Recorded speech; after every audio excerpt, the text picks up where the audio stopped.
समस्तजनकल्याणे निरतं करुणामयं नमामि चिन्मयं देवं सद्गुरुं ब्रह्मविद्वरम् हरि ओम्। वसुदेवसुतं देवं कंसचाणूरमर्दनं देवकी परमानन्दं कृष्णं वन्दे जगद्गुरुं कृष्णं वन्दे जगद्गुरुम्. Today we take verse 71.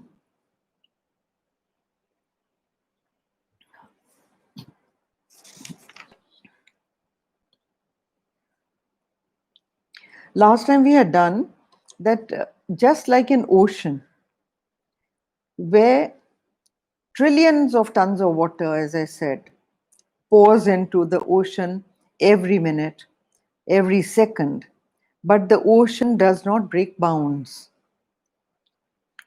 Similarly, the realized master, no matter what pours into his mind from wherever, no matter what situation, whom he meets, what he sees, it may all come into his mind, but it does not upset him, it does not have any effect. Now then, the next verse, Vihaya kamanya sarvan pumanscharati nispraha nirmamo nirahankaraha sashantimadhigacchati. Vihaya kamanya. This is reminiscent of the first verse when we started doing the last 18 of this chapter, which says Prajahati yada kaman sarvan parthamanogatan. This one also says Vihaya kamyan sarvan. That means Vihai means giving up, abandoning. Kamanya, desires. Sarvan, all desires. And he says Puman charate nispraha. Now Puman means that man, and charati, you know the word charna, animals go to graze. So charati means, actually the word charati means moving about from place to place. That is charati. Vicharana aap kehte hain, that is the same word. So charati nispraha. So the man of realization, he does not go and hide into a Himalayan cave. He comes down into the world. You remember Arjuna had asked that how does he behave? How does he talk? How does he sit? How does he walk? How does he talk? How does he eat? All those questions. So he says, no, he doesn't become a different kind of a human being. He remains the same kind of human being. You will not see any change physically in him, and he does not seclude himself and go and lock himself up somewhere, or that he is not fit to be in the world. That is not it. The realized master comes down into the world, but no desires gurgle from within him to disturb him. When he says Vihaya Kamanya, it does not mean that he gives up, but they fall from him.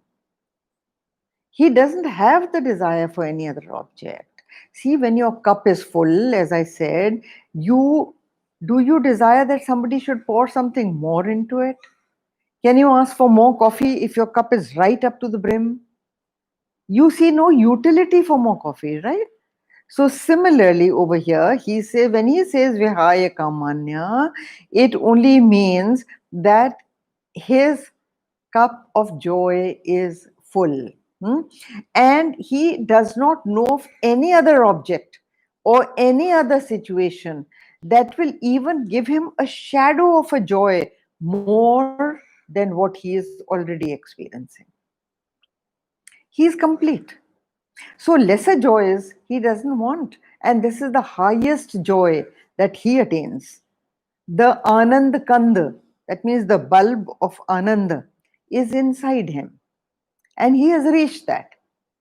So when you reach the source of bliss, you don't need any supports. You don't need anybody else. Okay. Now, what is his mental condition? Look what he says. Nirmamo nirahankara. Nirmama. Mama is me, I. So without the I-ness, and nirahankar, without ahankar. So it goes without I-ness and without my-ness.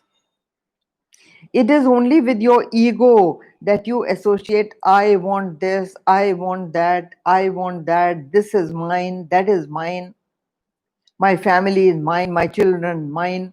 You know, everything mine, mine, mine comes from these two words, nirmamo, nirhankara.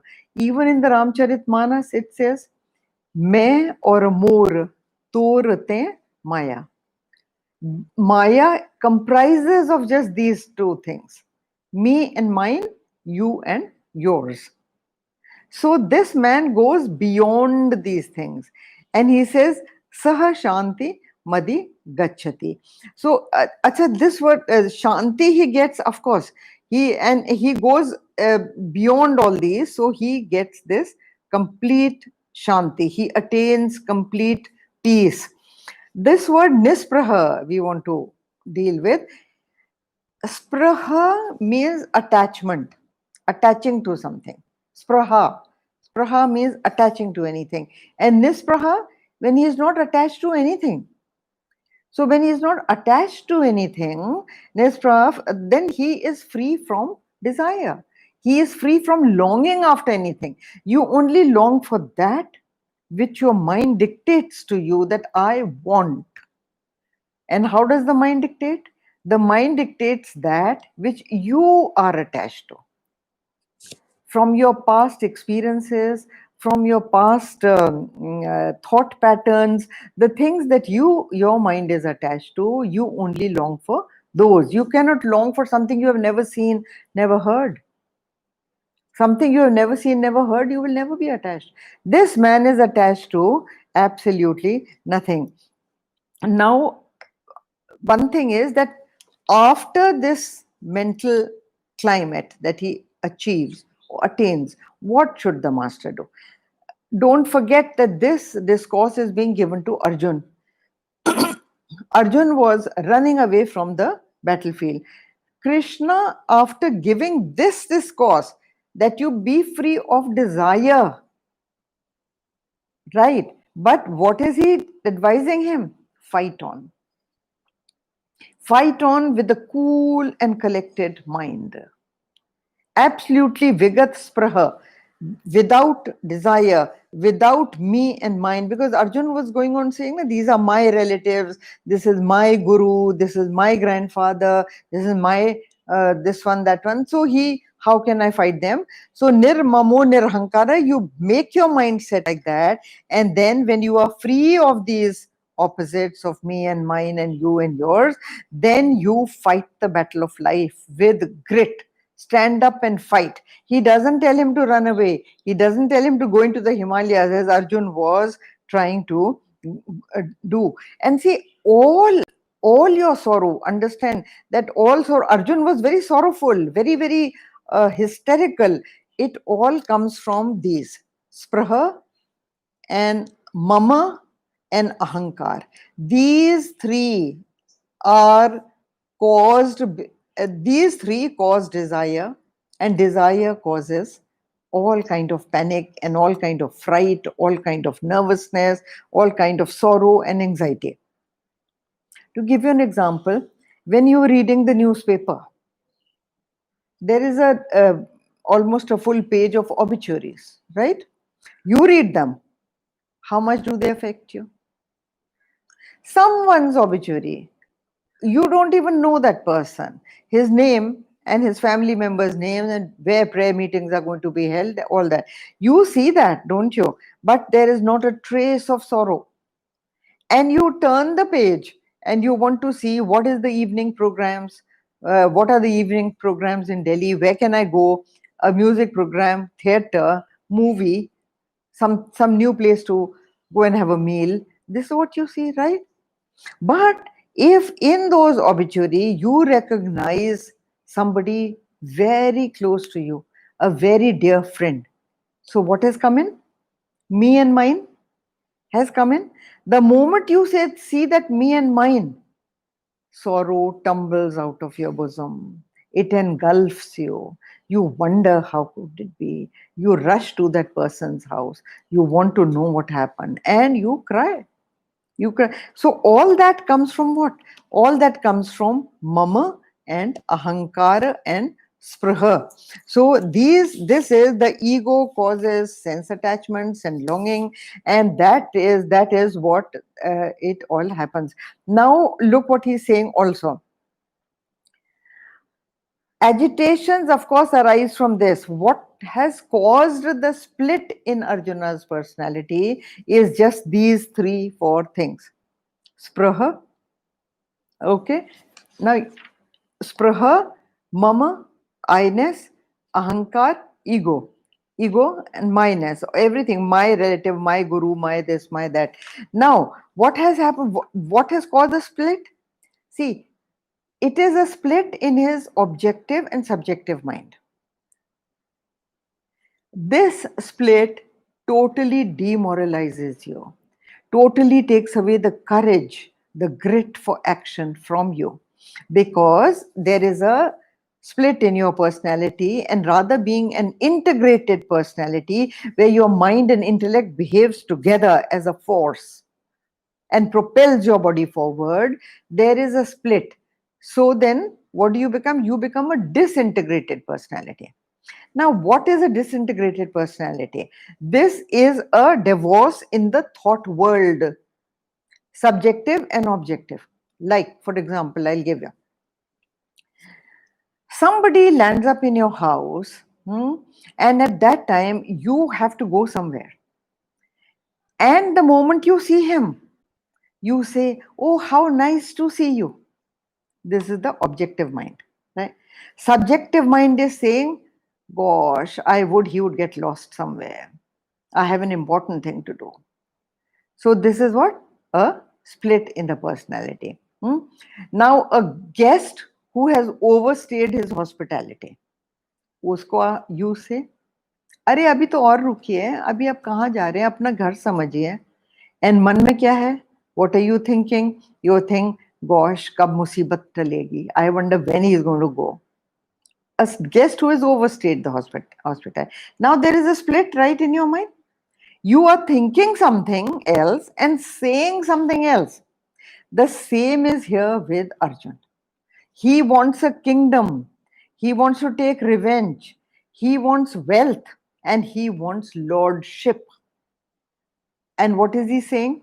You remember his words in the first chapter? He says, even if the lordship of the three worlds is given to me, remember? He says, I do not want it. Also, he says, I do not want to kill anybody for it. He says, I am ready to eat the food of beggary rather than kill these people. These are this is his objective mind. The subjective mind is, I want to take revenge on them, on Duryodhan, on Dushasan. I want my kingdom back. I want my power back. I want the money. I want the status of a king. All that is the subjective mind. So with this kind of a split in the personality, when there is a divorce in the mind and intellect, they don't act together, all kind of force in your personality leaves you. You become without tejas. Tej chala jata hai aapka. And that is what had happened to Arjuna. Now, all our suffering in the world is characterized by this ego personality. If that ego personality is not playing, there will be no arrogance and there will be no sorrow. Now, the sorrow is also caused by misconceptions that the ever multiplying wealth, ever multiplying power, ever multiplying position, ever multiplying family is what will give you happiness. But we all know that these things, no matter how much you multiply them, are no guarantee for happiness. In fact, they breed more and more sorrow. One house gives you so much sorrow. Hmm?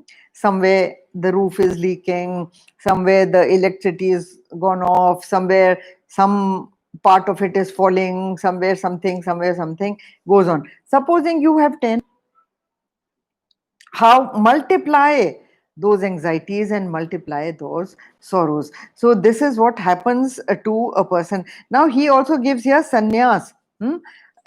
Dekho, he gives you a trailer of sannyas over here.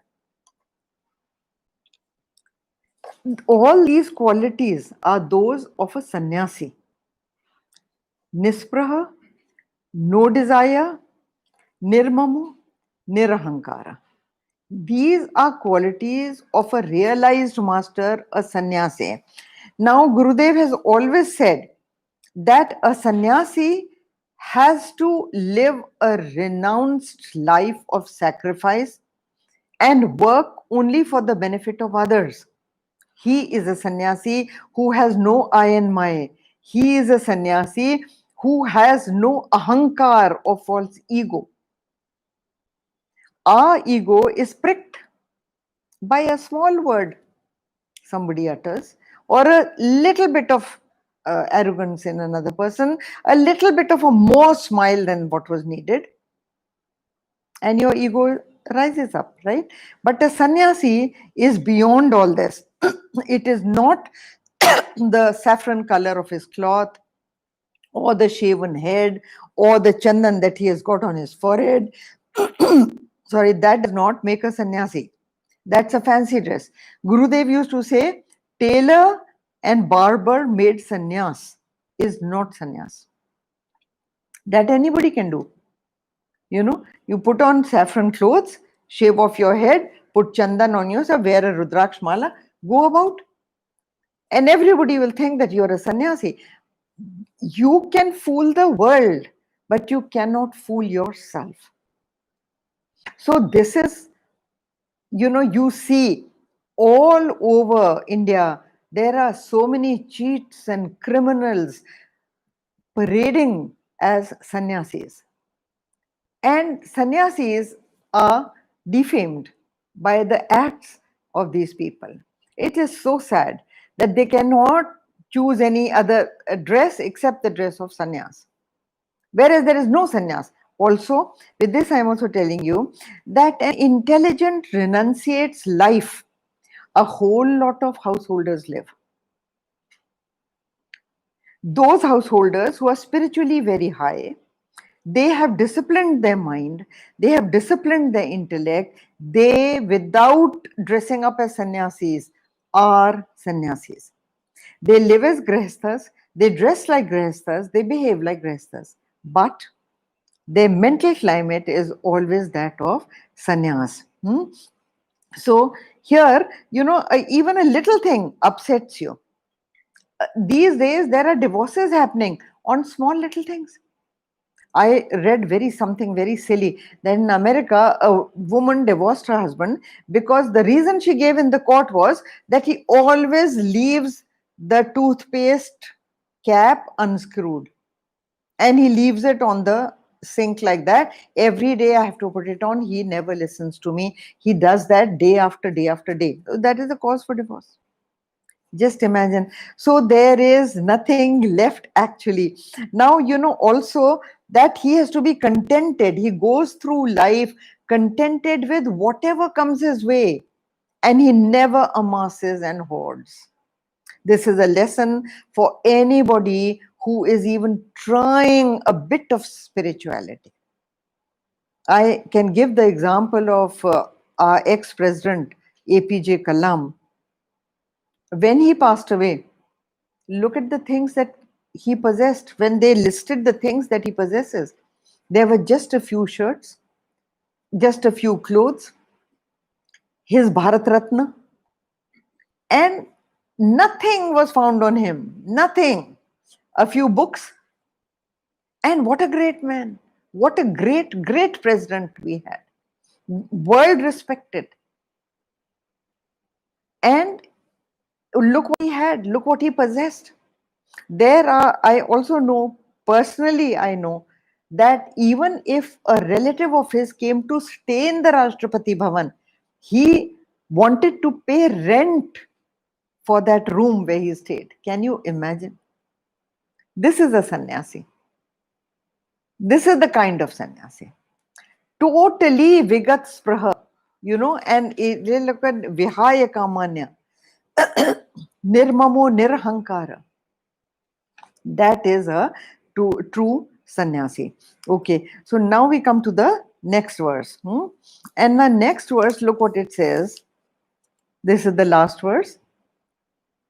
Esha brahme sthite partha nenam prapya vimuhyate sthitvasyamanta kalepi brahma nirvana mrichyate. This is the Brahmic state, O son of Pritha.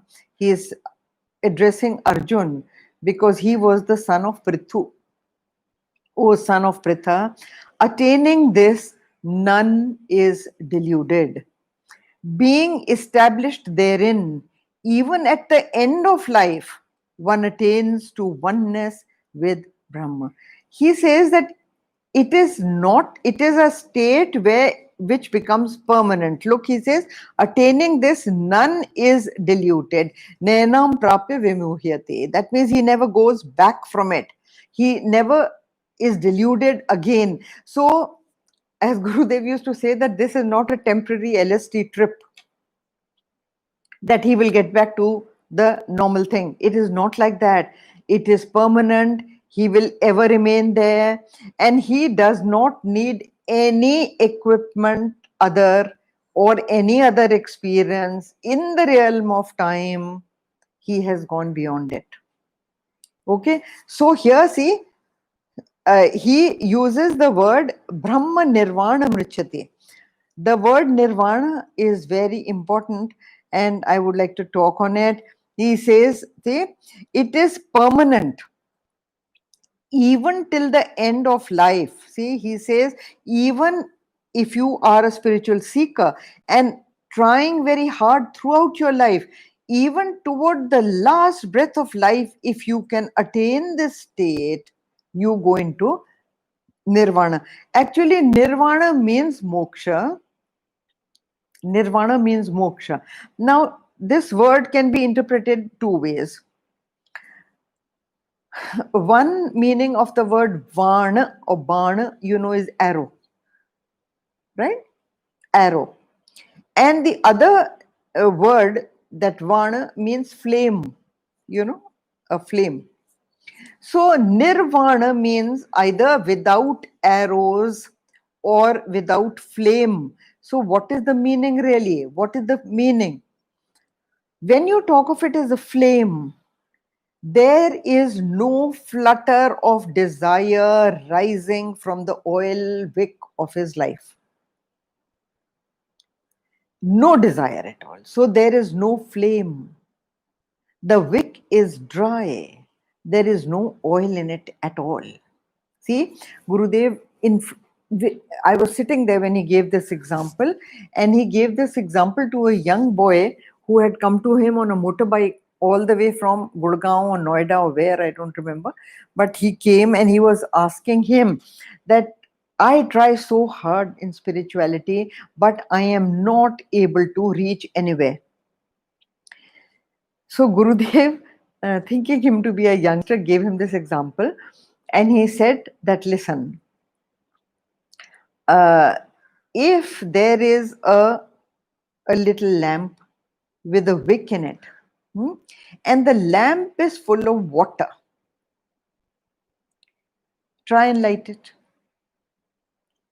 The wick will never catch fire, because the container is full of water in which the wick is lying. So unless you empty out that water and you dry the wick, completely dry. That means all your these qualities that he lists over here: mama, ahankara, spraha, and desires. This is the water filled in the lamp, and that lamp you can never light. Unless you empty out every single drop of this water, the wick will not catch fire. Even if you empty the water, the wick is still wet. Hmm?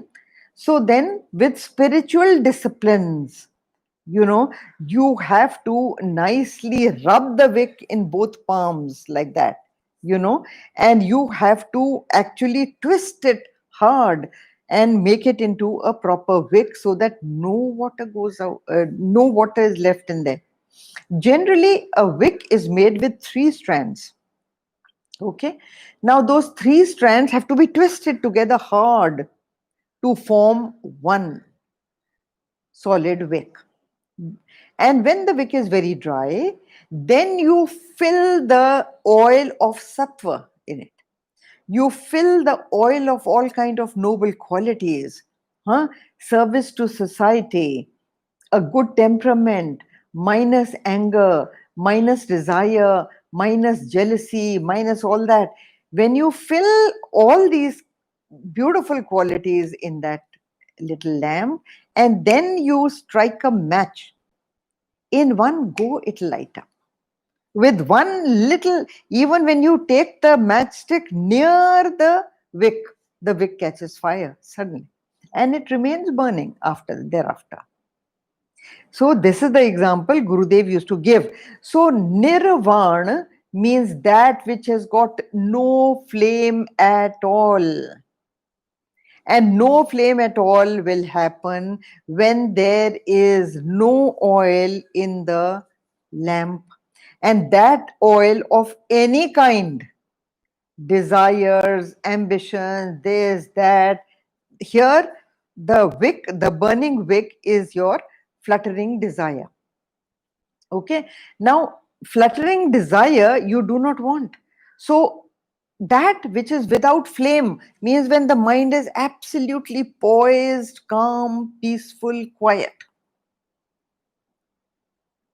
That is called nirvana, without flame. Okay.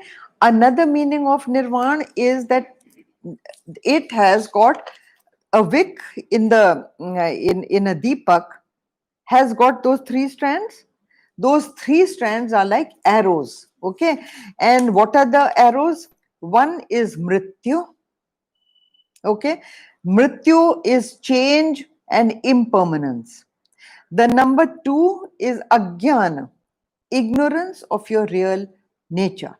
That causes sorrow because you think you are this individuality, whereas you are not this individuality at all. You are not the body at all. Gurudev used to say it so many times in so many ways. He used to roar it out. You are not the body. The body is only a bag of flesh, bones, marrow, and all the rest of filth that is contained in that bag. Beautifully gift wrapped in skin, which we keep on decorating the packing.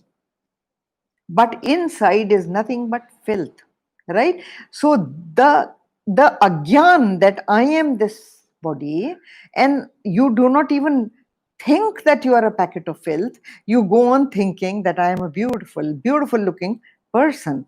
The third one is dukkha. Okay. The third one is dukkha. Now these 3 arrows are constantly aimed at you, and one or the other is constantly giving you sorrow. So nirvana means without these 3 arrows.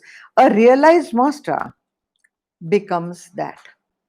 So that is, he becomes nirvana even at the end of his life. That you are not a beggar for anything in life. Even one desire, try and give up. Suddenly peace will descend on you. It's a very interesting thing. Just try it as a workshop. Try doing it. One desire even per week if you give up. Just try. How much of peace descends on you? Because then soon, very soon, you don't even need it. You don't even want it. Right? So that is the thing. And he says, even towards the end of life, one attains to oneness with Brahma. So he completely merges with the true self.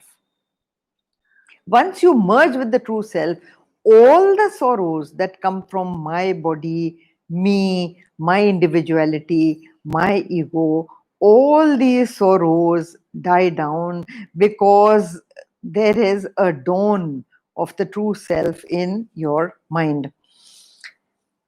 Now, of course, I gave you the example of that Mr. John a few talks back, who used to think that he is the worm, huh? And that birds peck at him and the birds will eat him up. Now, that Mr. John, till that thing goes from his mind that he is not a worm and no bird can eat him up, he will go on under that delusion, no matter who tries to explain to him. So, no matter how great the teacher is, like Swami Chinmayananda, even when he has told us so many times that you are not the body, if you continue to live as the body, I am the body, I am the body, you can never attain nirvana. That thing can never happen to you. Now, this is beggary. The moment you say I am the body needs 1,000 things. Me and mine comes up straight away. And with me and mine comes beggary. I want this, I want this, I want this. And that is the reason why, foreigners always ask that why does the Hindu god stand with one hand like that? Why is every god and goddess got a hand like that? This is called the Abhaya Mudra. It is called, the mudra is called Varadhast, and it is also called the Abhaya Mudra. Now, Abhaya Hastra means the Lord is granting you freedom from fear. He is saying, don't worry, I am there. I am there, don't worry. And Varadhast is the hand of a giver. The hand of a beggar is always upturned palm like this, isn't it? This is the hand of a beggar. The Lord is a giver. He grants to his devotees happiness, peace. So his hand is always that of a giver. And that is why the hand is upturned. It is called Varadhast. Varad means Vardhan, boon, granting a boon. Right? So that is the Varadhasta. And this knowledge has to be practically applied, not just knowledge as it is knowledge here.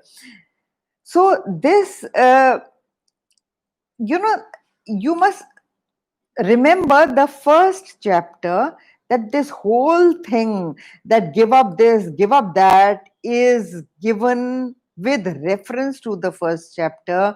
And this is a ramp up to the third chapter, which is Karma Yoga.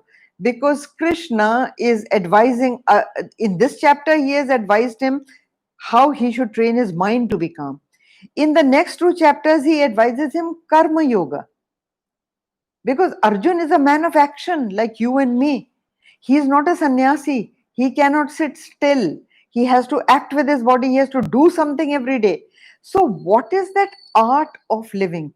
What is that art of action that Arjuna must follow? That is what the Lord will be giving out here. Now, this is the Sankalpa Vakya. After this, we will read it.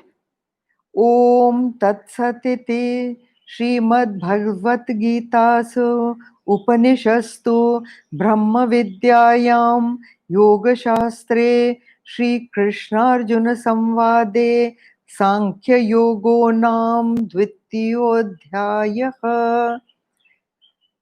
This is called a Sankalpa Vakya. That means it is closing the chapter, giving you the number of the chapter, the name of the chapter, the subject matter of the chapter, and who the chapter is a conversation between Krishna and Arjuna, and what is the topic they are talking on. Now, this was an oral tradition, as I have said before also. So, in an oral tradition, how do you differentiate one chapter from another chapter? For years on, even after the Mahabharata, the Gita was only sung. The teacher used to sing it to the student, and the student used to repeat it. So, to classify the chapters as number one finished, number two finished, number three finished, and what it is about, this is marking a chapter. That is why it is called Sankalpa Vakya. Also, I must mention here that these Sankalpa Vakyas after every chapter are not there in the original Mahabharata. Krishna did not say these, but these are for to help the teacher and to help the student to uh, to say that, okay, this is the logic, this is the line of thinking in this chapter, and this is how it is. They say, then how did this Sankalpakya come into the Gita? They say that a whole lot of post Mahabharat teachers, for the benefit of their students, included this in the oral tradition. And therefore, after every chapter, you will find this telling you what the chapter is about. See, it says Om Tatsat Iti. Iti means this finishes. Srimad Bhagavad Gita, the Gita, the song of the Lord, which is like an Upanishad. Upanishastu. See, all the knowledge that you read in the Gita is basically from the Upanishads. And Gita is listed as an Upanishad. So don't take it lightly. Don't think this is a light text. But yes, when you call it light, you're very right, because it is given out in a very, very light, practical manner for people like you and me to follow. It is not a knowledge being given to sannyasis. It is being given to Arjun, who is standing in the battlefield to fight for his rights, which is like you and me, ambitious man of action. And therefore, what is the practicality of an Upanishad in the field of battle? That is what is given in the Gita in a simplistic style. So Upanishastu, but it is Brahma Vidya. It is Brahma Vidya, and it is talks of the highest truth. Yoga Shastre, it is yoga. Now, Sri Krishna Arjuna Samvada. These are the two people between whom the conversation takes place. Sankhya Yogo Nam. Now, see, don't confuse, please. It is called Sankhya Yoga, not because this chapter is on Sankhya Yoga. It is not on Sankhya Yoga philosophy, branch of philosophy. It is not Sankhyan philosophy, but it is logical arguments, and that is why it is called Sankhya Yoga. Sankhya, Sankhya 1, 2, 3, 4. So you come to logical conclusions because of this, because of this, because of yours, this. So because of the manner in which the arguments have taken place, it is called Sankhya Yoga, and it is called Dvitiyodhyaya. That means it is the end of the second chapter. Now, this naturally, because of this thing, Sankalpa Vakya, it becomes of great help to the students and to the teacher when he is teaching. Now, this finishes the Gita, but with this, I want to tell you something which Gurudev said, which I have written in my book, and I want to pass it down as a very important part of Gurudev's teaching of the second chapter, because I've done the second chapter with him many times. I think maybe at least 4 or 5 times I've done it with him. So this he said, and look what he said. I'm reading to you. Revise the second chapter 10 times. Revise the second chapter 10 times and revise it in your mind every day when you are free. Look at this. He says, whenever you are free, sit and revise this Not this that the chapter finishes, you close the book and go and put it in your bookcase for it to gather dust. And this is not my advice, this is Guru Dev's advice. He says every day when you are free, these verses should come back into your mind. And therefore, Gurudev used to advise us to learn by heart some of the verses. And many verses of the second chapter are very, very famous. Like Karmanye Vadikaraste is very famous. This one also Prajahati Yada Kaman Sarvan, very famous. And also there are many over here which you will find very, very famous. People quote them very often. So if you have it in your mind, it will come to your mind whenever you require it. But if you have not learnt it by heart, it will never recur to you. He says do manana every day. And what he says, look what he says. The second chapter is the crux, the summary of the whole Gita. So even if you don't read the whole Gita, don't go through the whole Gita if you don't want to. But the second chapter, do again and again and again. And then as fun, because our teacher was very with it, like he used to teach us reading our minds and thinking what we are into, and he used to give those kind of examples. So he gave the example of chewing gum. He said go on chewing like chewing gum. The more you chew, the more pleasure you get. And then he said as an aside, like these youngsters today, they take the chewing gum and they stick it under their chair so that the teacher may not see them chewing that gum. But once the teacher has finished the class, they pick that same chewing gum back and put it in their mouth. And they again start chewing that same thing. Of course, a very dirty habit, shouldn't give the example here, but this is what Gurudev gave. So I'm giving it to you. He actually only meant to say that you should have a standby. The second chapter should always be like a standby, where it should, whenever you are free, it should return to your mind, come back to your mind for you to do manan. And remember, revise the chapter 10 times and revise it in your mind every day. This is his diktat. And those who follow it will benefit greatly from it, I promise you. You will benefit very greatly. And whenever you are in trouble, whenever you are in distress, whenever you are in confusion, what should I do? This chapter has always come to my help. I'm giving you a personal example. Many, many times in my life, I have gone back to this, and this has always given me the solution, always trained my mind to deal with that problem. So we finish this here. Next time we take up chapter 3. Om Purnamada Purnamidam Purnat Purnamadachyate Purnasya Purnamadaya Purnameva Vashishyate. Om Shanti Shanti Shanti. Shri Gurabhyo Namaha.